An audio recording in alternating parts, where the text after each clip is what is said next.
মাটির মসজিদ থেকে নবী সাল্লাল্লাহু আলাইহি ওয়াসাল্লাম বিশ্ব পরিচালনা করেছেন। আর আমাদের এখন তাজমহলের মতো মসজিদ, হেদায়েতের কোনো হও নাই এখানে। এটা আখিরুজ্জামানের সাইন, মসজিদগুলো হবে চাকচিক্যময়, হেদায়েত শূন্য। হাদিস একদম স্পষ্ট আছে, মসজিদ হবে চাকচিক্যময় কিন্তু হেদায়েত শূন্য। ইভেন দেখবেন নামাজ পড়ছে মুসল্লি, পাশে হই হুল্লা করছে। দিনের কথা আলোচনা হলে বা নামাজ পড়লে, কেউ কোরআন তেলাওয়াত করলে আদবের সাথে যে পাশে শোরগোল করতে হয় না, এটাও এখন বুঝাতে হয়। বুঝাতে গিয়ে যদি আপনি এই আয়াত তেলাওয়াত করেন, লাহুম কুলুবুন লা ইয়াফকাহুনা বিহা, কিছু মানুষকে আল্লাহ পাক কলব দিয়েছেন বোঝে না। ওয়া লাহুম আযানুন লা ইয়াসমাউনা বিহা, কিছু মানুষকে আল্লাহ পাক কান দিয়েছেন শোনে না। ওয়া লাহুম আ'ইউনুন লা ইউবসিরুনা বিহা, কিছু মানুষকে আল্লাহ পাক চোখ দিয়েছেন দেখে না। উলাইকা কাল আনআম, এরা আনআমের মতো। বাল হুম আদাল, বরং তার চাইতেও নিকৃষ্ট। তখন কিছু মানুষের ইগোতে লেগে যায়। তো আচরণ কিন্তু এমনই। কোরআন যেখানে তেলাওয়াত করা হচ্ছে, নবীর হাদিসের কথা বলা হচ্ছে, সেখানে উঁচু স্বরে কথা বলা জায়েজ নেই। নামাজ পড়ছে একজন ব্যক্তি, সে আল্লাহর সাথে সরাসরি কথা বলছে, তার পাশে কথা বলা জায়েজ নেই। এমনকি নামাজরত ব্যক্তির পাশে কোরআন তেলাওয়াত করাও জায়েজ নেই। আমি কথা কি বুঝতে পারছেন? একজন ব্যক্তি নামাজে দাঁড়িয়েছে, আল্লাহর সাথে কথা বলছে, পাশে আপনি কোরআন তেলাওয়াত করতে পারবেন না জোরে জোরে। মনে মনে করতে হবে, করতে চাইলে মনে মনে করতে হবে। অনেক সময় মসজিদের ভিতরে দেখবেন নামাজ পড়া হচ্ছে, শোরগোল করছে।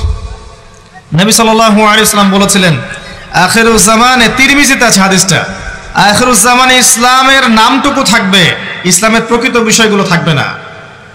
কোরআনের মাসহাফ থাকবে, যে মাসহাফ, কোরআনের মাসহাফটা থাকবে, এর শিক্ষাগুলো থাকবে না।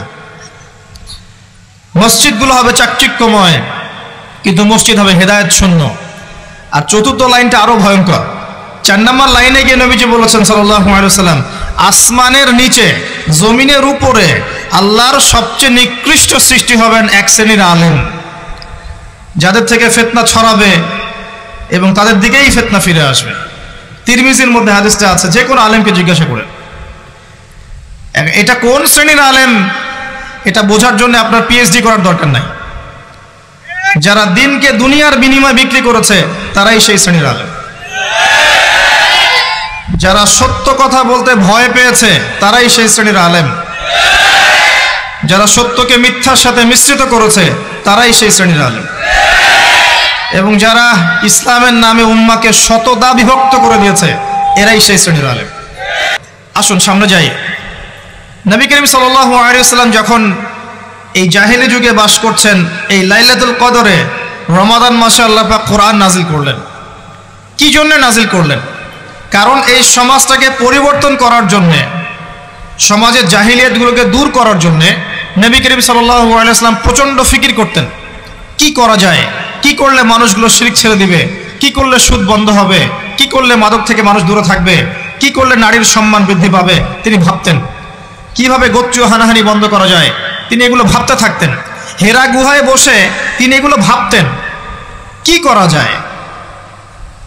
যুবক বয়সে তিনি হিলফুল ফুজুর তৈরি করেছেন এগুলো সমস্যা দূর করার জন্য, কিন্তু পরিপূর্ণরূপে সফল হয়েছেন বলতে পারি না আমরা, কারণ তখন ওহী আসেনি।